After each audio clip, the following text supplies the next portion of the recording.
komunikasi, namun tidak diangkat oleh pihak yang merasa menjadi korban. Itu berita-berita makin banyak bermunculan. Tak hanya ibu saya dan saya pun mencoba untuk berkomunikasi dengan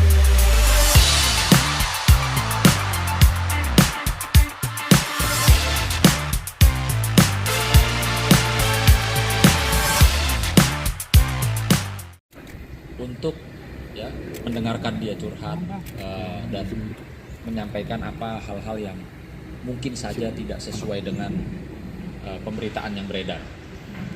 Dan untuk itu saya tidak pernah mundur. Saya akan terus mengawal kasus ini walaupun bukan sebagai kuasa hukum dari kasus KDRT, tapi saya terpanggil juga untuk mendampingi keluarga karena ini sudah berdampak sangat luar biasa terhadap keluarga besar Mas Ferry. Artinya opini publik yang dibangun oleh pihak-pihak tertentu sudah sangat merugikan dari pihak keluarga besar Mas Ferry Irawan. Yang dimana juga saya ingin menghimbau dalam kesempatan ini kepada masyarakat khususnya bahwa kita tidak boleh menjustifikasi, menghakimi, menghujat orang sebelum ada kepastian hukum. Apakah Mas Ferry itu bersalah dalam tindakan dugaan KDRT ataukah tidak?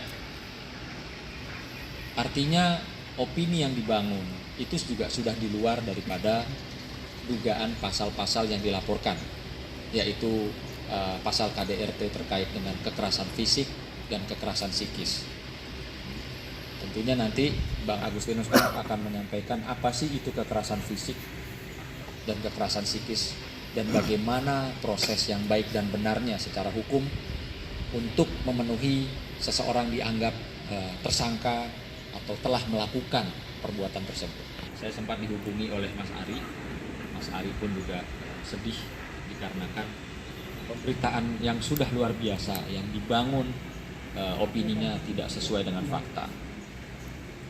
Tidak hanya dugaan KDRT tapi juga masalah perekonomian rumah tangga yang sepatutnya selayaknya tidak dibicarakan terlebih dahulu kecuali dalam proses hukum perceraian atau gugatan perceraian.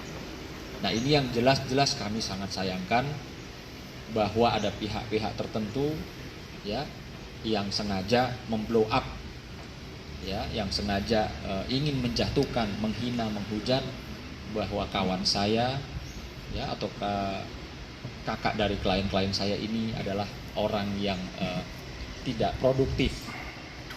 Sementara kita harus tahu bahwa semenjak tahun 90-an Mas Ferry dan tahun 2000-an juga aktif dirinya produktif sebagai seorang selebriti.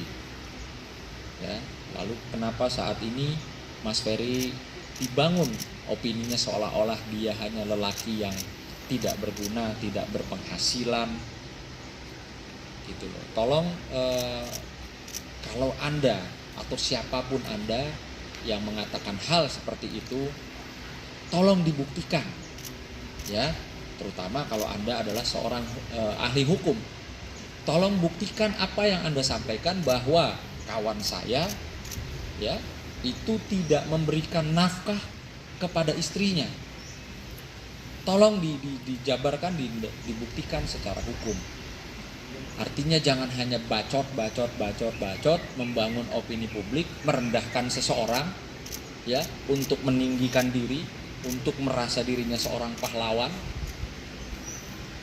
Kalau saya boleh jujur, saya sampai detik ini belum pernah dilaporkan KDRT oleh istri saya, oleh pacar saya, oleh selingkuhan saya atau siapapun.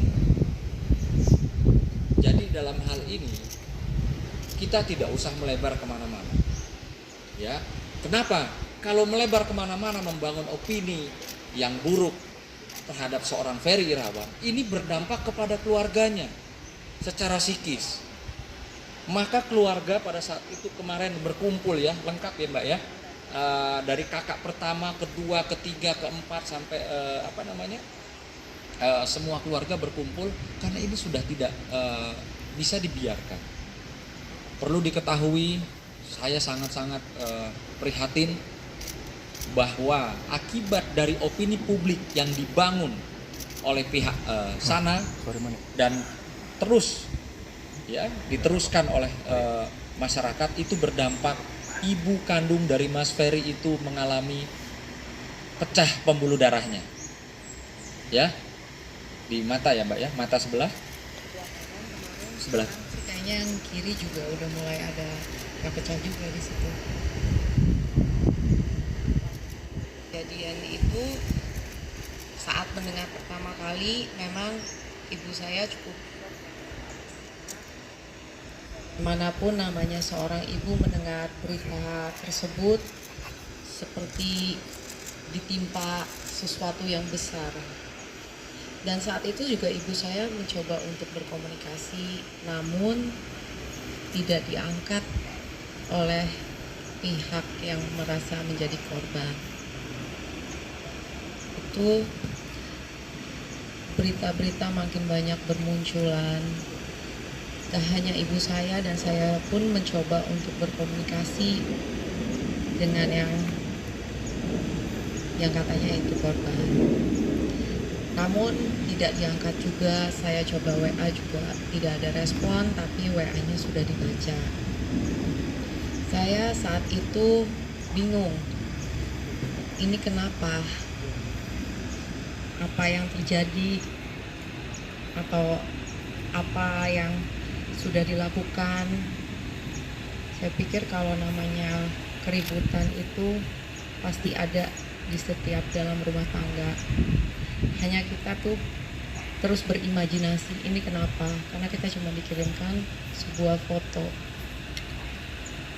Lalu di situ saya cuma bisa menenangkan ibu saya.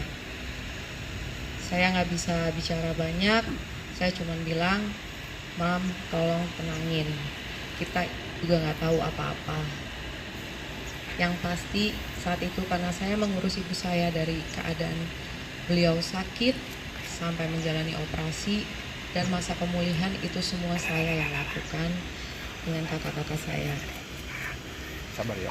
Dan setelah itu lalu saya mencoba mencari tahu dari sana sini, termasuk saya juga menghubungi